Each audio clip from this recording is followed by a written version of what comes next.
Queridos, eu também gostaria de compartilhar hoje uma palavra com vocês, que é a história de um pai também muito conhecida, creio que a maioria de vocês já conhece a história desse pai, e eu queria ver alguns detalhes da vida deste pai, que eu acho que são importantes para a nossa caminhada, não só para os papais, mas para todos nós, mas em especial eu queria falar um pouquinho aos papais também, nessa noite. E o tema dessa pregação é antes tarde do quê? Do que mais tarde, né? E geralmente, quando isso tem tudo a ver com o papel de pai, porque eu não sei se já aconteceu com vocês, eu sempre brinco, né, falando isso, né, mas não é uma brincadeira, é uma verdade, que quando a esposa pede para o marido, né, para o pai de casa, assim para ele colocar uma cortina, arrumar uma resistência do chuveiro que queimou, colar alguma coisa que soltou, aquela coisa assim, né? E aí a mulher começa a cobrar, e aí o marido geralmente responde assim: eu já falei que você não precisa me cobrar, eu vou fazer, não precisa ficar repetindo a cada 6 meses, né? Porque geralmente é aquela coisa, né? A mulher pede uma vez, eu já faço, daí faz aquela temporário eterno, assim, né? Eu vou fazer isso aqui temporariamente, depois eu faço melhor, e aquele temporário vai ficando, vai ficando. E aí eu digo assim, que o homem, ele arruma, é bom ele arrumar as coisas antes tarde do que mais tarde, né? Porque nunca é muito tempo.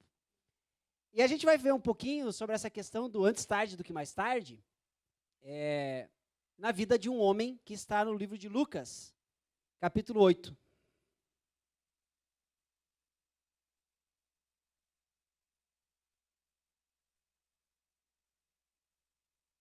Ô, Lucas, capítulo 8.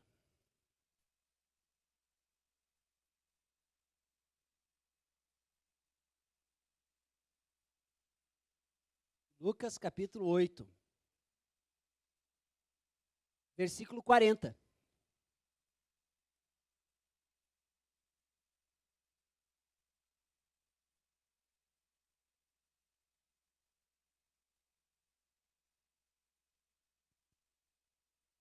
Lucas, capítulo 8, versículo 40. Vamos lá?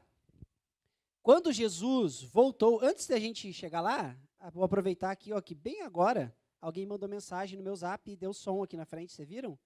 Aí sabe o que eu vou fazer? Isso. Pronto. Não vai mais incomodar hoje. Só que agora não tem mais relógio também, então agora não pode nem reclamar que a pregação... Mas quero incentivar você, lembra que a gente está falando um pouquinho sobre essa questão do celular, como ele muitas vezes atrapalha no momento da pregação? Então quero incentivar você a colocar o seu celular no modo avião. Você que talvez tenha a Bíblia no celular, coloca o celular no modo avião. Amém? Quando a gente vai voar de avião, né? Obviamente, a gente precisa colocar o celular no modo avião, senão o avião não decola. Amém? Então, se você não colocar o seu celular no modo avião hoje à noite, também não decola. Amém? Enquanto os outros estiverem voando, você vai estar na terra. Então, você quer voar? Coloca o celular no modo avião. Lucas, capítulo 8, versículo 40. Quando Jesus voltou, uma multidão o recebeu com alegria, pois todos os esperavam. Então um homem chamado Jairo, dirigente da sinagoga, veio e prostrou-se aos pés de Jesus, implorando-lhe que fosse à sua casa, porque a sua única filha, de cerca de 12 anos, estava à morte.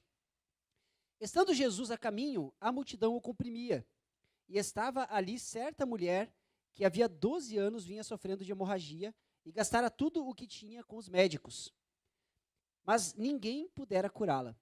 Ela chegou por trás dele, tocou na borda de seu manto e imediatamente cessou a sua hemorragia. Quem tocou em mim? Perguntou Jesus.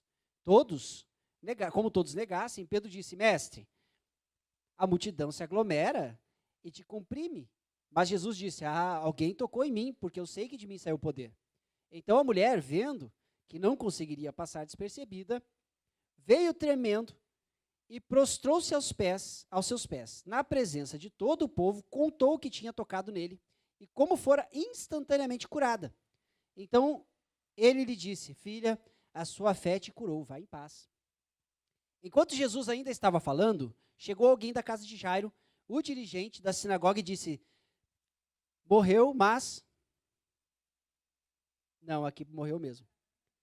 Sua filha morreu, não o incomode mais o mestre. Ouvindo isso, Jesus disse a Jairo, não tenha medo, tão somente creia e ela será curada.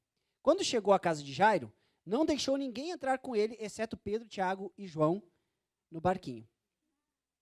E o pai e a mãe da criança. Enquanto isso, todo o povo estava se lamentando e chorando por ela. Não chorem, disse Jesus, ela não está morta, dorme. Todos começaram a rir dele, pois sabiam que ela estava morta. Mas ele a tomou pela mão e disse, menina, levante-se.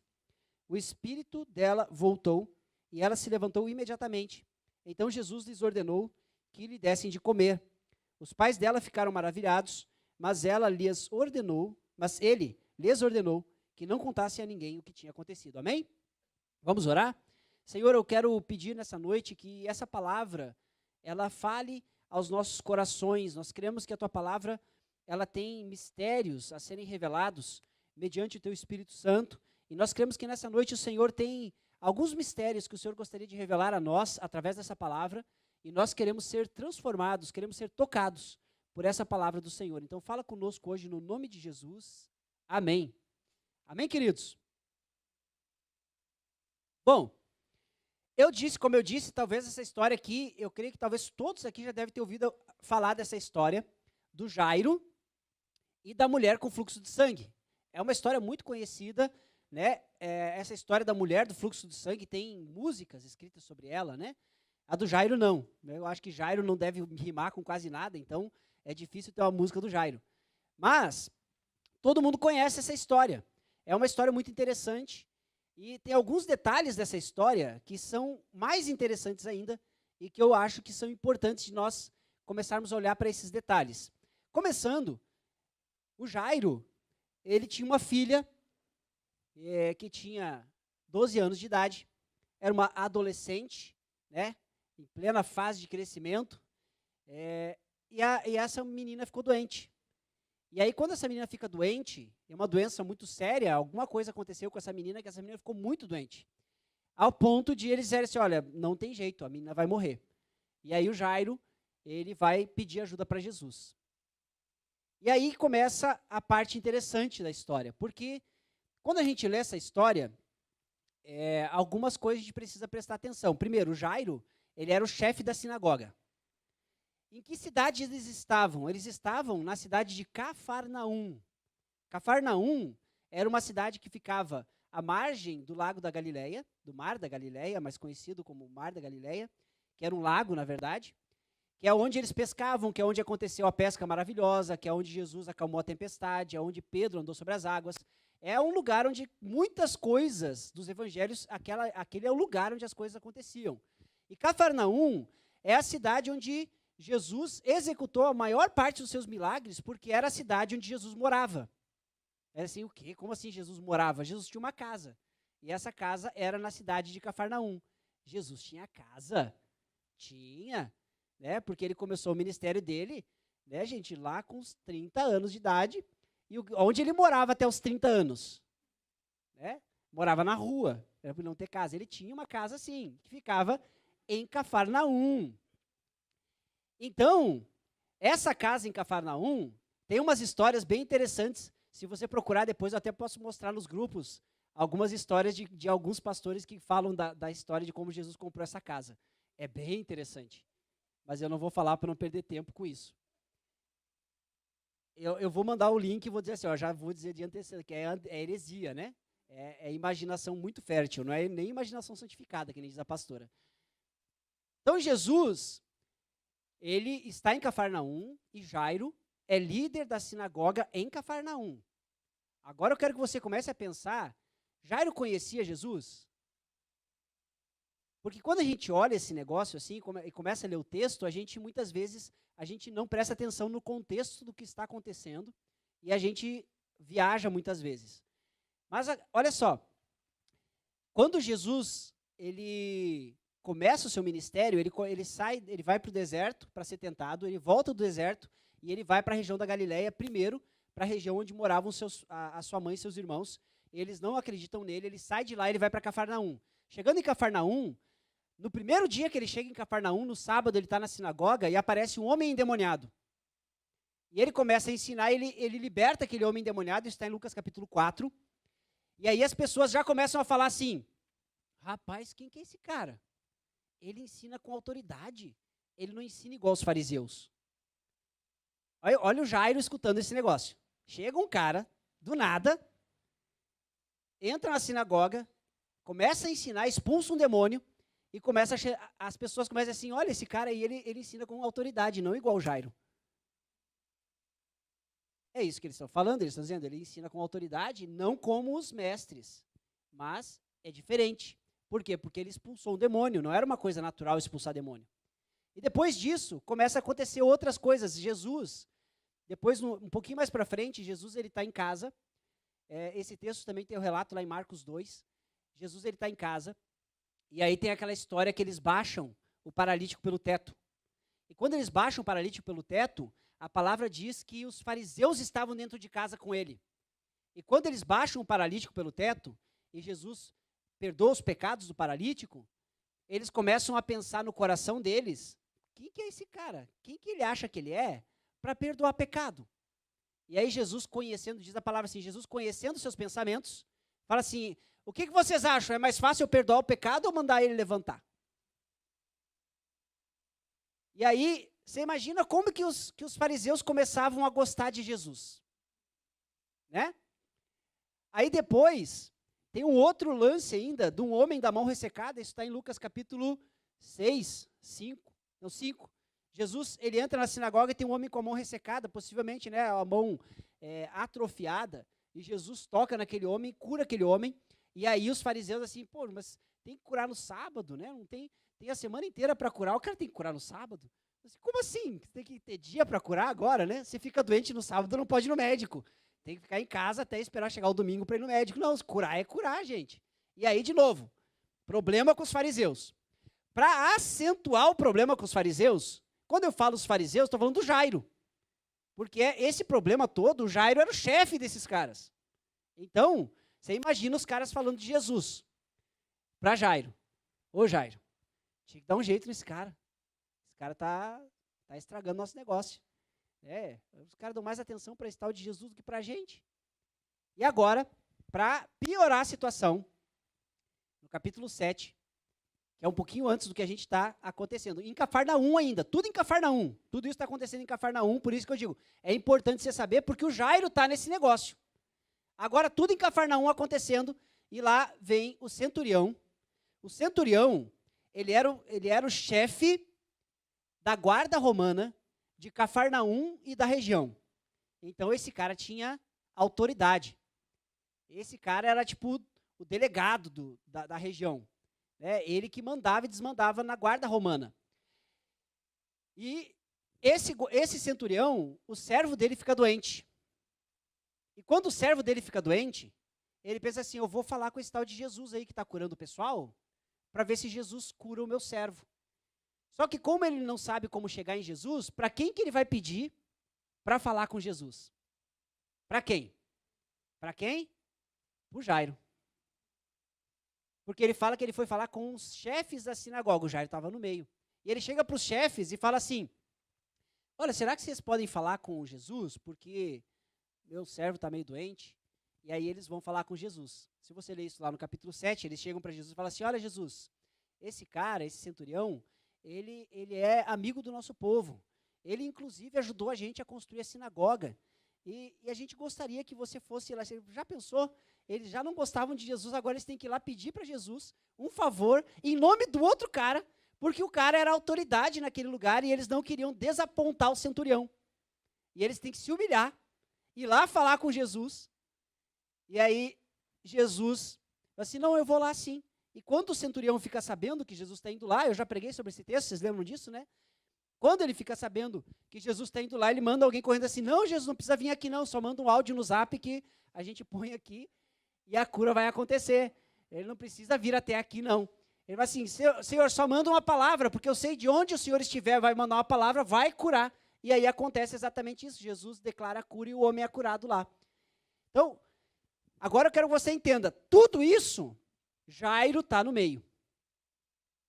E a grande questão que eu penso agora é o seguinte. Jairo, ele tinha uma luta entre a função que ele exercia e o problema que Jesus representava para aquilo que ele exercia, mas ele também via que Jesus tinha poder.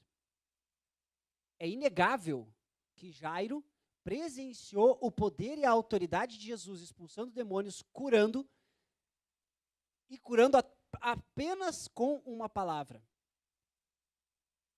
Só que o que acontece é que o Jairo, ele esperou demais para tomar uma atitude para salvar sua casa.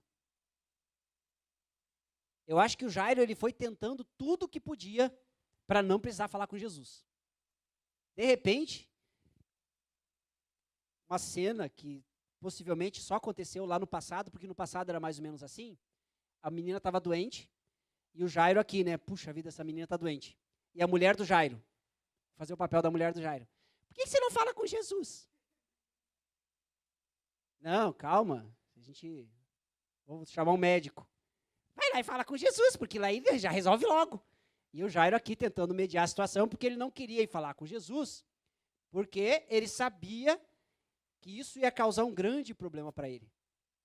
Mas eu imagino que dentro de Jairo, eu imagino que realmente dentro da casa de Jairo, Jairo já devia ter discutido com a esposa dele a possibilidade de chamar Jesus.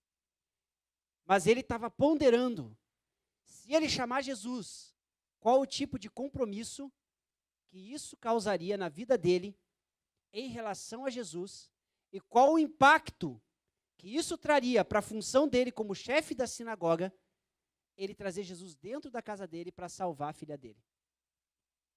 E Jairo, ele empurra essa decisão até o último minuto possível. Na verdade, ele empurra a decisão para depois do último minuto possível. Porque quando Jesus chega na casa, a filha já estava morta.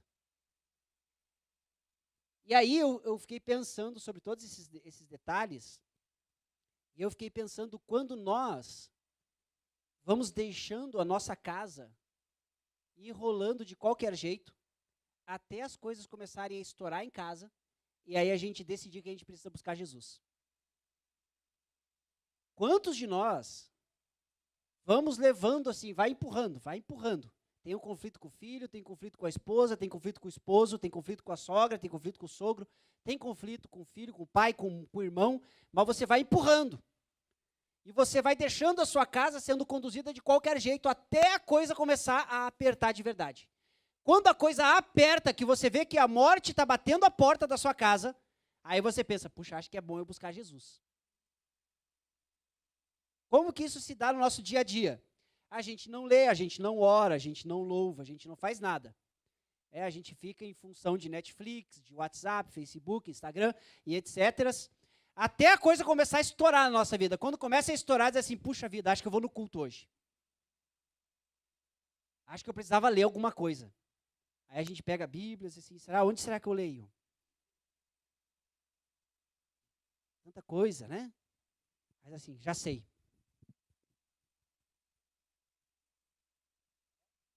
Vai tirando a sorte. Por quê? Porque a gente não está acostumado a ler. E aí a gente vai tirando de qualquer jeito, assim, para de repente, na sorte, alguma palavra fala com a gente.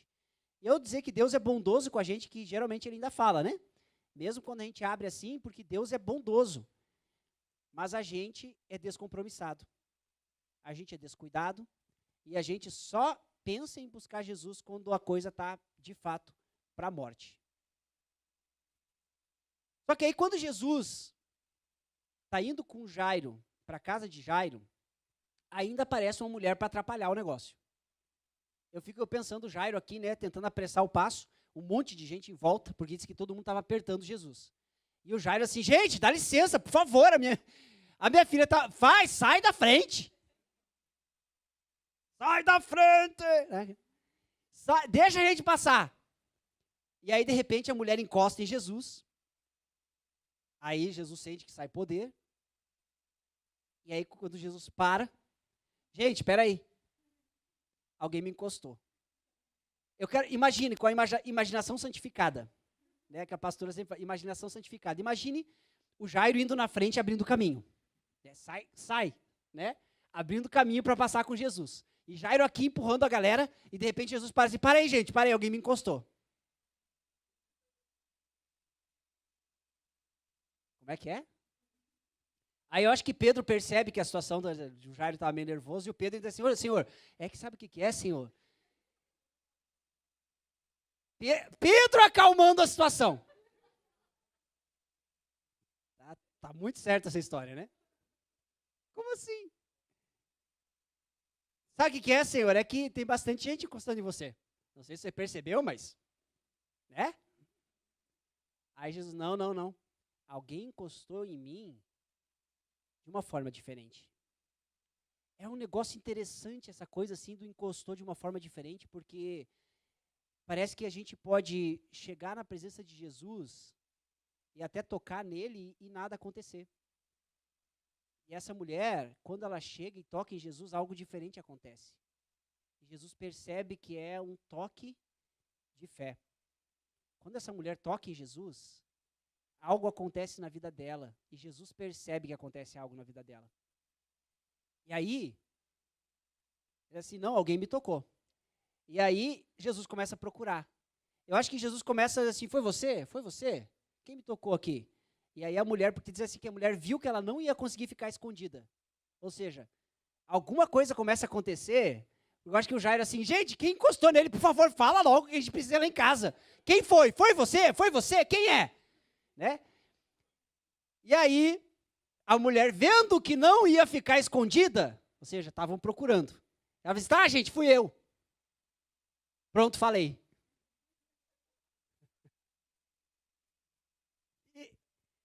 E aí ela conta. E, assim, ó, olha só, gente. Eu acho muito legal isso, porque a Bíblia resume esse negócio. Mas a Bíblia fala assim, ó, que ela contou toda a história de como ela gastou todos os seus bens indo em médicos.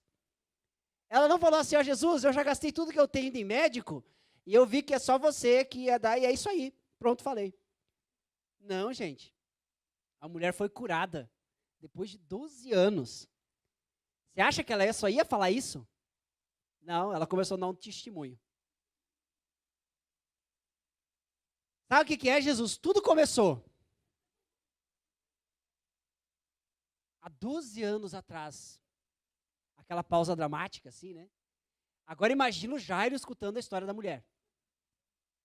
O Jairo está aqui, né? E aí, e a filha dele, e a mulher contando a história. E Jesus aqui, puxa filha, sério? Conte-me mais. Jesus ouvindo ela, porque Jesus ele realmente ele parou, porque ele sabia que era o momento daquela mulher. E Jesus não estava com pressa, porque Jesus sabia que ele tinha controle da situação, Jesus não achava, vou atrasar meia hora lá e aí perdi a filha do homem. Não! Quem estava agoniado era o Jairo. Mas Jesus parou, ele escutou a história da mulher. E a mulher contou toda a história, né, de como ela tinha muito dinheiro. Porque, gente, eu quero, assim, 12 anos gastando dinheiro com médico, quanto dinheiro você tem que ter? Já pensou nisso? Essa mulher era uma mulher possivelmente de muitas posses. E ela foi gastando dinheiro. E aí o que acontece? Ela foi no médico lá, porque não tinha um monte de médico, clínica em todo lugar, que nem tem hoje. Né? Possivelmente tinha um médico, um curandeiro, alguma coisa assim em Cafarnaum, tinha outro em Jerusalém, tinha outro em outros países, né, em outras nações.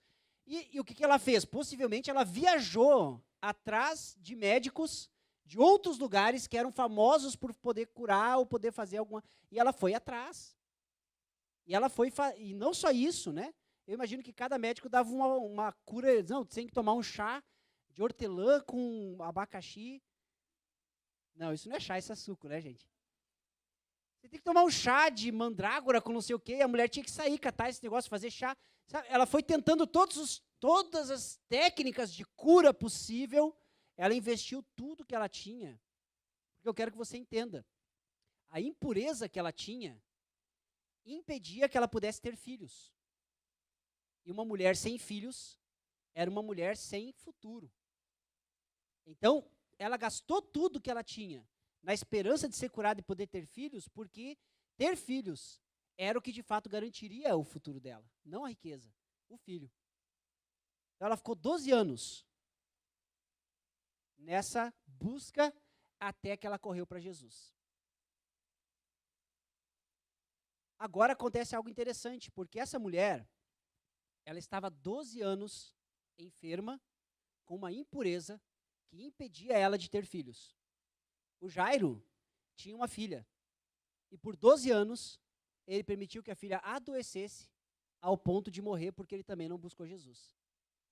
Você percebe que tem um número mágico nesse negócio, né? O que esse número 12 quer dizer? Isso é importante a gente entender também. Você já percebeu que a Bíblia gosta do número 12? O número 12, por exemplo, são 12 tribos de Israel. Eu anotei algumas aqui, ó, tem umas que nem eu sabia que tinha 12. O povo de Israel, no deserto, encontrou 12 fontes de água. O altar de adoração no Antigo Testamento era feito com 12 pedras. Os sacerdotes levavam no peito um objeto composto de 12 pedras preciosas. Quando Elias encontrou Coliseu, ele estava lavrando a terra com 12 juntas de bois. O mar que o Salomão fez no templo, o mar de vidro, era com 12 bois. O muro de Jerusalém tinha 12 portas. Jesus tinha 12 discípulos. Jesus foi com 12 anos ao templo para ensinar os mestres da lei. A árvore da vida, no Apocalipse, ela produz 12 frutos. E a mulher sofreu por 12 anos, e a filha de Jairo tinha 12 anos.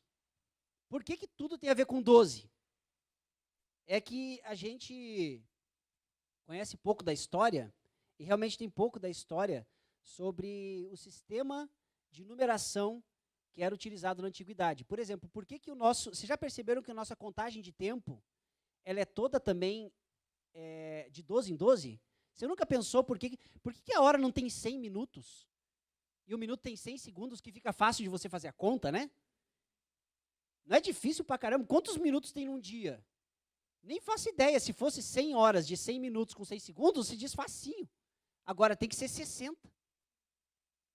Tudo está na base de 12. Né? Então são 12 horas, são dois ciclos de 12 horas no dia, né? A hora tem 60 minutos, porque é metade de 120, que é 12 vezes 10. Então agora, momento Enem. O ano tem quantos meses? 12. E cada mês tem quantos dias, em média? 30. Que também é múltiplo de 12. É tudo múltiplo, tudo tem a ver com 12. Por quê? Tem uma curiosidade. Você sabia que os nomes dos meses não eram esses nomes que nós conhecemos, né?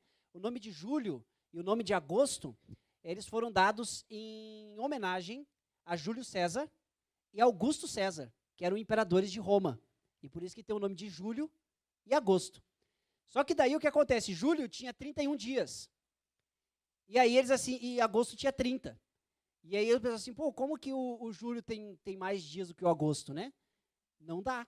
Aí eles tiraram um dia de fevereiro e colocaram um dia em agosto, para igualar julho e agosto, para nenhum dos imperadores se sentir menosprezado. E por isso que fevereiro teria 29 dias.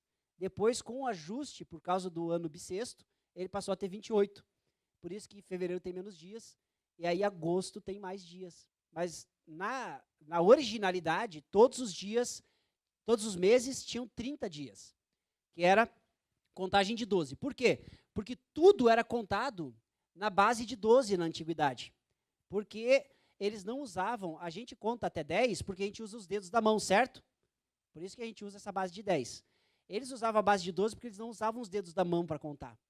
Quer dizer, eles usavam os dedos, mas de uma forma diferente. Eles usavam as falanges dos dedos. Falange, para quem não sabe, é esse negócio aqui, ó. Não é a irmã da Solange.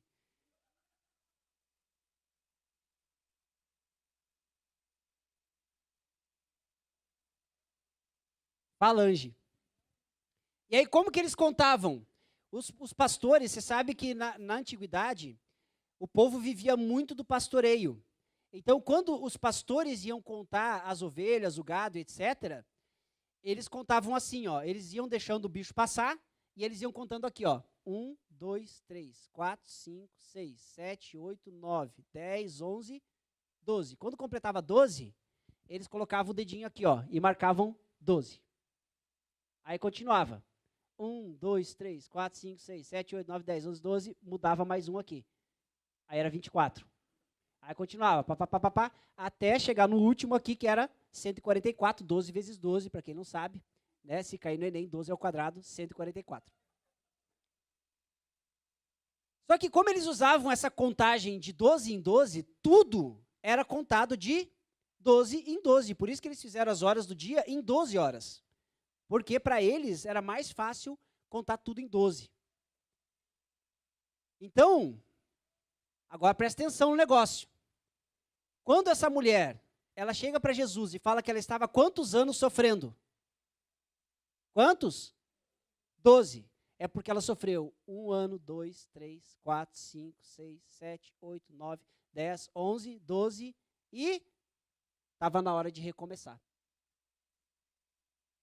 Completou-se um ciclo na vida dessa mulher, que era um momento novo na vida dela. Agora, isso na vida da mulher.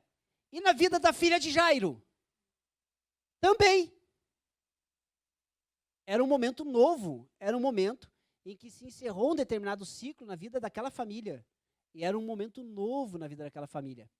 Agora eu quero que você entenda que da mesma forma que havia um novo momento para Jairo, havia um momento novo para aquela mulher. Só que os momentos, eles são distintos.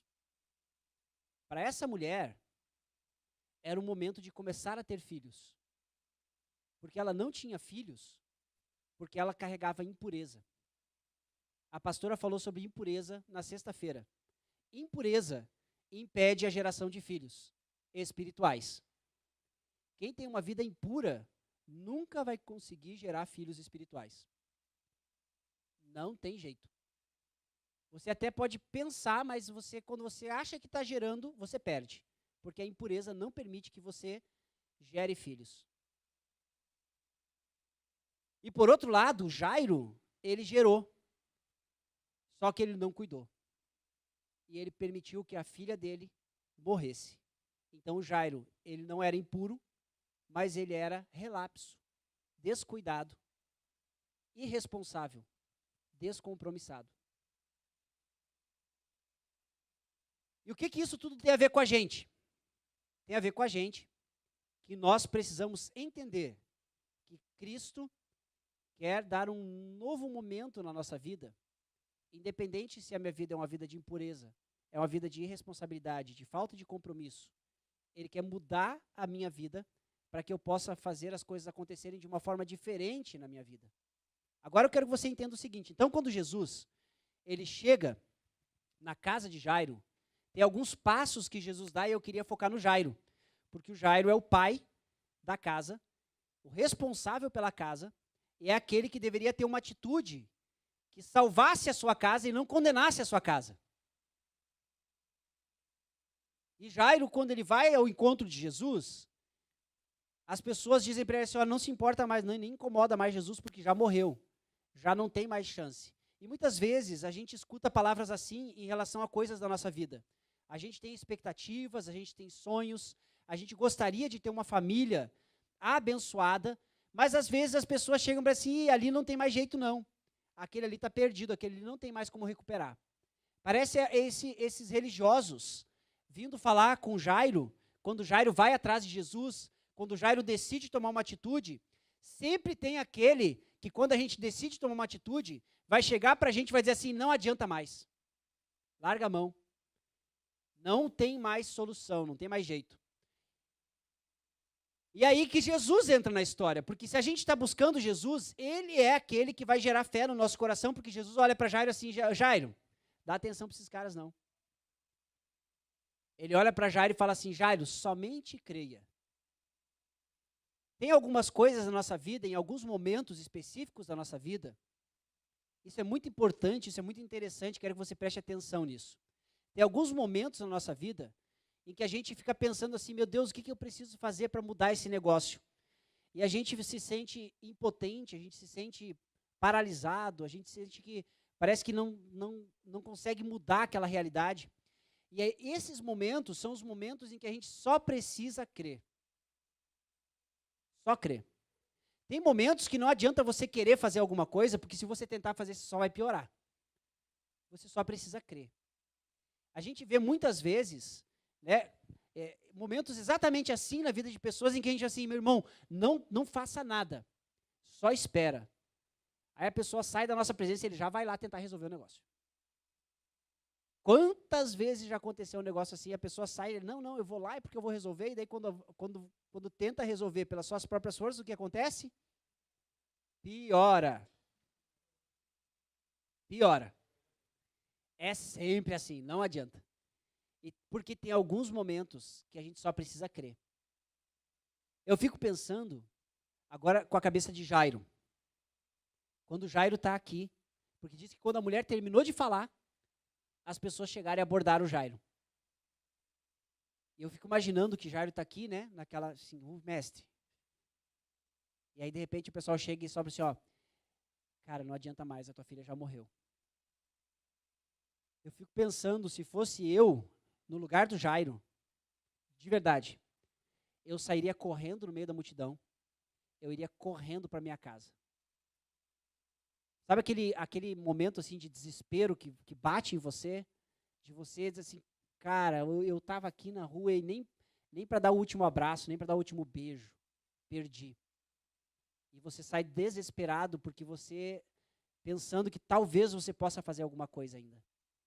E é nesse exato momento em que o desespero bate sobre Jairo e que Jairo não sabe mais o que fazer, que Jesus chega para ele e fala assim, calma, creia, creia. Não temas, somente creia. Tem alguns momentos que a gente precisa aprender a crer naquilo que Deus vai fazer. A gente é muito descrente, porque às vezes a gente sai daqui do culto cheio de fé, que Deus vai transformar alguma realidade na nossa casa, na nossa vida, e quando a gente chega em casa, a gente recebe um áudio no Zap, uma mensagem, ou fica sabendo de algo, e de repente aquela fé que você saiu daqui vitorioso, você ouve uma coisa e você já está derrotado. É ou não é verdade? Por quê? Porque você sai daqui vitorioso, vai mudar em nome de Jesus, e chega lá e diz assim, olha só o que ele fez. Não mudou.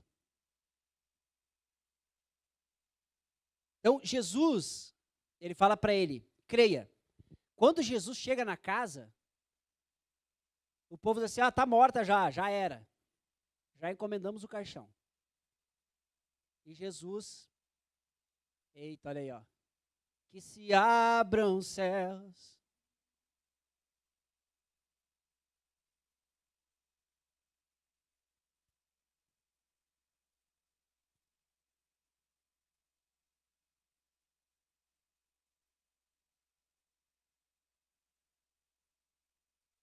Jairo, eles chegam na casa, assim, ó, já morreu, não tem mais o que fazer. E Jesus chega nessa situação, olha para eles e fala assim, morreu, mas... Fala assim, não, ela não está morta não, gente. Ela só está dormindo. E aí eu entendo, né, a reação do povo que estava na sala, começou a rir, fala assim, ele acha que a gente não sabe a diferença de quem está dormindo e quem está morto, né? Está morta, Jesus. A gente foi lá, a gente checou aqui, ó. Já era. Morreu. Só que Jesus, ele ordena que todos saiam. Esse é um negócio que eu acho muito interessante. Eram todos amigos do Jairo. Porque na situação que eles estavam, quem estava lá? Os outros mestres da sinagoga, pessoas influentes da cidade, amigos, familiares, todos ali, gente chegada de Jairo. E Jesus chega e diz assim, vai todo mundo embora. Ele fala para o Jairo, sai todo mundo. Ele manda todo mundo sair. Por quê? Porque Jesus, ele afasta a incredulidade. Não tem como Jairo crer que a filha ia ressuscitar se ele fica escutando as pessoas dizendo, tá morto, tá morto, tá morto. Então ele manda todo mundo sair para que ele possa focar os olhos no milagre. E aí, gente, tem coisas na nossa vida que a gente precisa remover para remover a incredulidade. Tem lugares que a gente vai que geram incredulidade. Tem vídeos que a gente assiste que geram incredulidade. Tem músicas que a gente ouve que geram incredulidade. Tem pessoas com quem a gente fala que geram incredulidade. Tem momentos da nossa vida em que nós estamos em determinados ambientes que geram incredulidade. Eu falei para vocês, esses tempos, eu contei acho que num culto top, que eu estava olhando o Instagram, nos meus 8 minutos diários. Esses dias o pessoal falou que tem no Instagram tem um negocinho que diz quantos minutos, em média, você usa o Instagram por dia, né? É sério, daí a gente começou a olhar, né? Aí tinha gente de 30 minutos, 40 minutos, 1 hora e assim por diante. Aí eu falei, deixa eu ver o meu. Aí fui lá ver 8 minutos. Falei, tá bom, 8 minutos por dia dá pra... Nos 8 minutos que eu gasto no Instagram por dia, tava passando lá os stories, e aí veio o story de uma... Eu contei, acho que no culto top esse negócio, né? De uma amiga minha, amiga não, colega de trabalho, lá de Curitiba, que ela começou a trabalhar na empresa. Quando ela começou a trabalhar, eu era chefe dela. E aí, treinei ela na empresa, nos procedimentos, etc., aquela coisa toda. Aí eu acabei saindo da empresa, ela continuou na empresa, aí ela foi crescendo na empresa e tudo mais. E aí, nesse dia que ela estava postando fotos, ela tinha feito uma viagem para Bangkok, por causa de um projeto que ela está incluída. E aí ela foi de Bangkok para a Holanda, e depois da Holanda ela foi para Dubai. E aí ela mostrou foto, né, do voo, primeira classe, hotel 5 estrelas de Dubai, e aquela coisa toda, né? E quando eu comecei a olhar aquilo, eu comecei a pensar no meu coração, podia ser eu. Eu podia estar tranquilamente nesse voo. Na verdade, quando eu saí, no dia que eu saí da empresa, o rapaz que me substituiu embarcou num voo para o Texas, nos States, que era o meu voo, né? Eu estava liderando um projeto, e eu teria que estar naquele dia em Houston, em Texas, por causa desse projeto, uma reunião desse projeto, e o rapaz que me substituiu, no dia que eu saí da empresa, ele foi para o Texas. E eu pensei assim, cara, podia ser eu nesse avião, podia ser eu nesse hotel de Dubai. E a minha mente começou a voltar no tempo, e começou a pensar, e se eu não saísse da empresa? E se eu continuasse trabalhando? E aí só que isso começou a gerar em mim incredulidade. Como assim incredulidade? Começou a me fazer pensar nos problemas da igreja e nas situações que eu enfrento em relação à igreja e a tranquilidade que eu tinha em relação ao meu emprego anterior. E isso começou a me fazer pesar as coisas, até que de repente eu me dei conta da seta inflamada. E eu falei assim, rapaz, isso é do cão. E eu não quero ir para Dubai. Né? O Dubai que eu quero é do bairro da Imbiribeira. Né?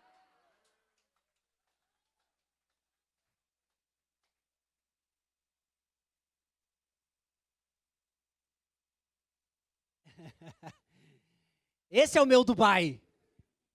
E não é um hotel 5 estrelas, é uma igreja 5 estrelas, amém? É isso aí. E aí, eu fui lá e eu deixei de seguir essa pessoa. Por quê? Porque aquilo que ela postava me atrapalhava. E aí eu posso pensar assim, mas eu preciso ter maturidade para poder olhar para essas coisas sem que isso me impacte, né? Eu preciso ter maturidade, mas enquanto eu não tenho maturidade, eu não vou olhar. Eu já falei sobre isso, né? Você querer ensinar uma criança de 2 anos que ela não pode colocar a mão na tomada dizendo que tem uma diferença de tensão. Se você colocar aqui, a tensão da rede vai ir para o seu corpo, que é um condutor, e vai fazer mal para você. Você fala para a criança, dodói.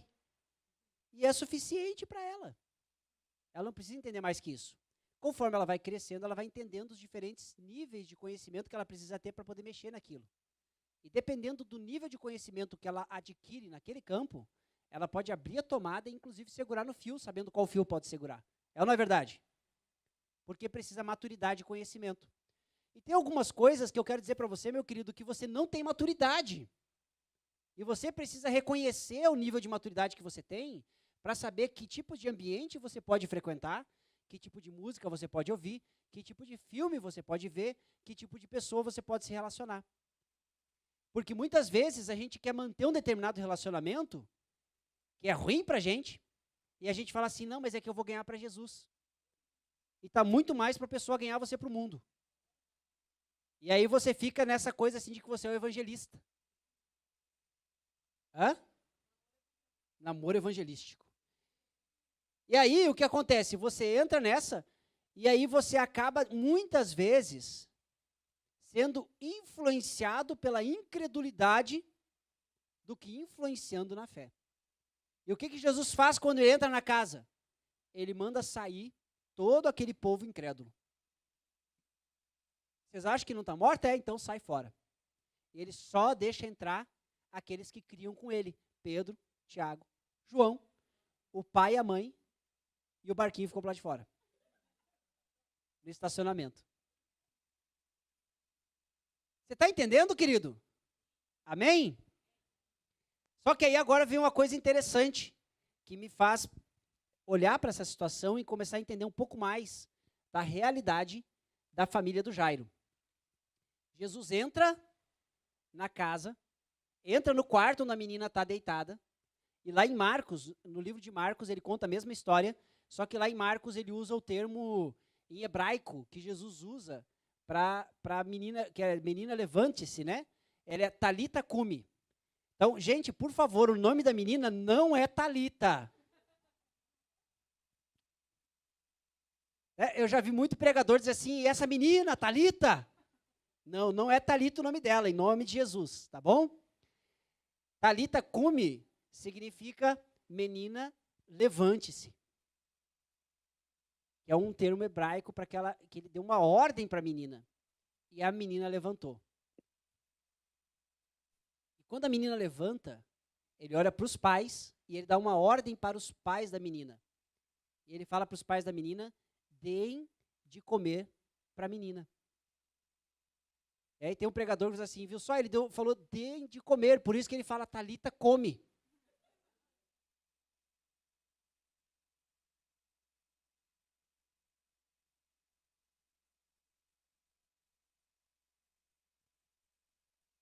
Agora que vem a parte interessante, que eu falo assim, ó, a mulher do fluxo de sangue não gerava filhos por causa da impureza. Jairo gerou filho e perdeu porque não alimentava adequadamente seus filhos. Porque assim que ela levanta, Jesus dá uma ordem, dê de comer para a menina, gente. E agora, isso aqui é a parte interessante, tem muitas famílias que estão passando pela mesma situação do Jairo, porque dentro da família não está tendo alimento. As famílias não se alimentam. A gente terceiriza o serviço de alimentação familiar. A gente contrata um pastor para alimentar a família. E aí quando chega no domingo, assim, todo mundo, vamos para a igreja. Tem que ir para a igreja escutar a pregação. Vamos lá, tem que se alimentar. E aí se alimenta uma vez por semana. Depois está morrendo em casa e não sabe por quê. Se Jesus pudesse entrar na tua casa e assim, desde o começo para esse povo, gente. Está tudo morrendo de fome. Você está entendendo, querido? Nós precisamos entender que a palavra de Deus, ela é central na nossa família. E que eu posso não ter filhos por causa da impureza, mas eu posso perder meus filhos quando eu não incito eles a se alimentarem. E filho espiritual é a mesma coisa. Se eu, como pai espiritual, não ensino vocês a ler a Bíblia, eu sou um mau pai. Então, por isso que toda vez a gente fala assim, gente, leia, por favor. Amém? Por quê? Porque se você não lê, você vai começar a ficar desnutrido. É espiritual. A gente para de ler a Bíblia, a gente começa a ter minhoca na cabeça. É certo. É certo. E aí, como eu falei, né, na semana passada, eu comecei a ler de novo 1º e 2º Reis, E aí, quando comecei a ler a história do Salomão e do templo, eu assim, meu Deus, de novo essa história eu já vi 25 vezes. E aí eu fiquei assim, com desânimo de ler, um desânimo. E aí eu comecei assim, Senhor, de novo. E aí o Espírito falou bem claro para mim. Falou assim, Juarez, assim, fala, Senhor, teu servo te escuta. Quantas vezes, Juarez, eu falei com você a partir de apenas uma palavra contida em um versículo. E aquilo foi revelação para você. Eu falei, é verdade, Senhor, quantas vezes, né? E por que você não quer ler? Eu não posso fazer de novo? Estou lendo. Agora. Abri a Bíblia e fui ler, esperando a revelação. Por quê? Porque a gente fica pensando que a gente já conhece e a gente não conhece nada. Porque tem tanto mistério contido aqui, ó, que o Espírito está pronto para entregar, mas a gente não está pronto para receber. Porque a gente não lê, porque a gente não se alimenta. Ele está ali, esperando. Eu fico pensando o Espírito, né? O Espírito, um Masterchef, assim, fazendo aquele prato todo preparado, assim, sabe? Com tempero bom, reparando. E aí ele faz com aquela bandejinha, sabe aquela bandejinha que você levanta assim, ó, e a comida está debaixo? Colocando sal assim, ó. Preparando a refeição perfeita para você. E aí ele vem com o paninho aqui, ó, e a refeição aqui. E aí ele está aqui esperando, né? E aí você assim, nem estou com fome.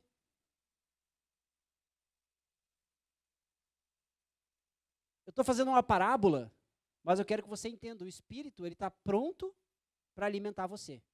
O alimento está pronto e ele está pronto para servir. É a gente que não está pronto para comer. E aí acaba acontecendo igual a Thalita. A gente começa a ficar com fome, desnutrido, até chegar ao ponto de morrer. Agora eu quero trazer isso para dentro da sua casa. Você é responsável pela sua casa. De alimentar a sua família. De alimentar seus filhos espirituais. Pela sua célula, pelos seus discipulados. Se você for igual Jairo, você nunca vai prosperar como um pai ou mãe espiritual de ninguém. Porque as pessoas vão começar a morrer ao seu redor. A gente às vezes, obviamente, né, a gente não pode colocar toda a culpa, né, sobre o pai ou a mãe, né? Porque aí a gente vai dizer assim, pastor, eu já tive discípulo que se desviou. Né? Às vezes tem discípulo que quer se desviar mesmo, fazer o quê, né, gente?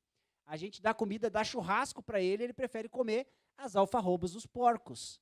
Né? Não era assim que o filho pródigo tratou a comida que o pai dava para ele? Tem muito filho pródigo que foge do seu pai e da sua mãe mesmo quando a gente está dando a melhor alimentação. Mas a nossa responsabilidade é sempre alimentar as pessoas que estão ao nosso redor. O grande problema é que eu não posso alimentar de algo que eu não tenho. Tem tanto pai com fome, com tanta fome, que quando chega o prato ele come tudo e não sobra nada para os filhos. A gente acha que isso é um absurdo, mas não é. Acontece exatamente assim. Então, o que eu queria dizer para você hoje? Creia, Deus pode transformar a sua família. Segundo, remova a incredulidade. Aquilo que não te ajuda, te atrapalha. Não acredite naquele ditado que diz, se você não pode ajudar, atrapalhe. O importante é participar. Não funciona. Aquilo que não te ajuda, não permite que permaneça na sua vida. Tem coisa que só atrapalha a gente, mas a gente vai deixando. Parece que às vezes a gente gosta de ser atrapalhado. Eu sei que aquele negócio me atrapalha, pastor, mas é que eu gosto. E a gente vai deixando o atrapalho na nossa vida. E às vezes aquele atrapalho vai levando a gente para a morte. Então aquilo que não te ajuda, corta da sua vida. Se não te ajuda, corta.